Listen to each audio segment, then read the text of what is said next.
Hi, this is Drew Loker, and we're going to finish Spreadsheet Assignment 2, Activity 5.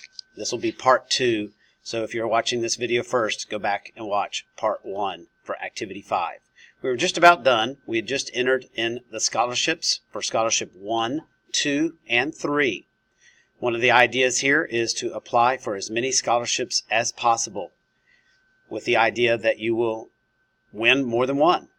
So we've listed out the two scholarships. The first scholarship, the Carson Scholars Program, with the $1,000 one-time pay. The I Have a Dream Scholarship with a $1,000 pay for 8 semesters or 4 years. And we just need to enter one last scholarship. And in this case, we have a $10,000 one-time pay, and we're going to put in $10,000. Of course, you'll put in different numbers if you looked up different scholarships, and that is a one-time pay.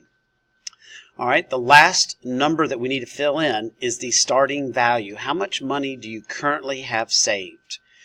Now, this is a difficult question to ask your parents. Perhaps you've been saving for college as well. Many parents start their kids on saving a small amount toward college, and it may be something that you've had a discussion with your parents. This is not necessarily a comfortable conversation, but it is a conversation that you should ask today. It is much better to talk about it today rather than when you're a junior in high school. Ask them, do I have any money set aside for college at this point? And so what we want to do is put in an amount right here. And another thing to keep in mind where it says grandparent or other. Many students, when they're born, grandparents set up college accounts right then. And so during the 18 years that you're going to school, your grandparents and or parents may be saving money. So one thing to do is to talk about it today and bring those numbers back in if you have those numbers.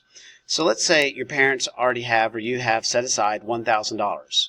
Now for the purpose of this exercise, you can simply leave it blank with a 0. But just so that we know that it's filled in, either put a 0 or an amount that has already been saved. So I'm going to enter in $1,000 just so you can see how this goes to play in. And let's say your grandparents have set aside, maybe they have $5,000 set aside. If that number is unrealistic, leave it blank or put a 0 rather. All right, so the last thing that we need to do is fill in the yellow boxes with our formulas. So we're going to return back to the assignment instruction sheet, and I have provided you with the exact formula to use.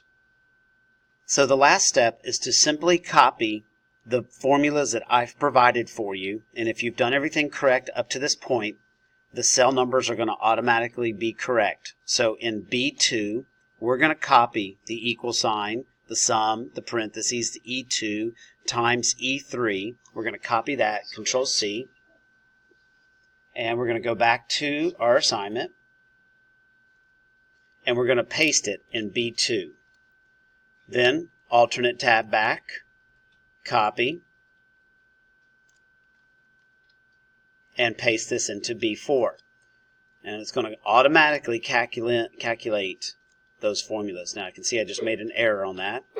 And so in this case I'm going to double click and paste it inside the cell rather than paste it on top of the cell. And you can fix it. And make sure you also don't get the space. There is a space in front of that equal sign, so be careful not to put a space or the formula will not work. So we're going to grab this last one right here, or next to last one, and paste it. And we hit the enter key to accept. And then we're going to grab this last one, copy it, Control C, alternate tab, and paste. And so that should have been going into B12. And you'll notice I'm actually clicking off the cell. Clicking off the cell and hitting the enter key have the same net effect. So that's the bottom line. Well, let's interpret the data. Your cost per semester to go to Lamar would be $4,000. If you're going to get a basic 4-year degree, that would be in 8 semesters. So the total cost of Lamar will cost you $32,000. If you're saving $50 a month and you get these 3 scholarships, you're looking at only a shortfall of about $6,000. That is perfectly realistic and attainable, and I hope with this information that you are preparing now as a 7th or 8th grader, preparing to get all the scholarships that you can, focusing on academics, getting involved in activities, being the captains of your team, but at the very least, being involved in team sports is a very big part of getting scholarships, getting involved with Stuco and other activities so that when you make application to these scholarships, you will have an opportunity to win the scholarships and defray the cost of college education.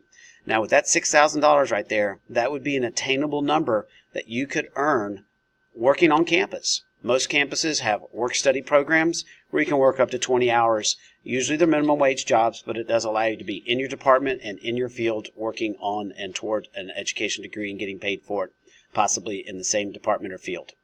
All right, hope this has helped, and we're going to start up on activity 3 or activity 6 right straight up here in just a second.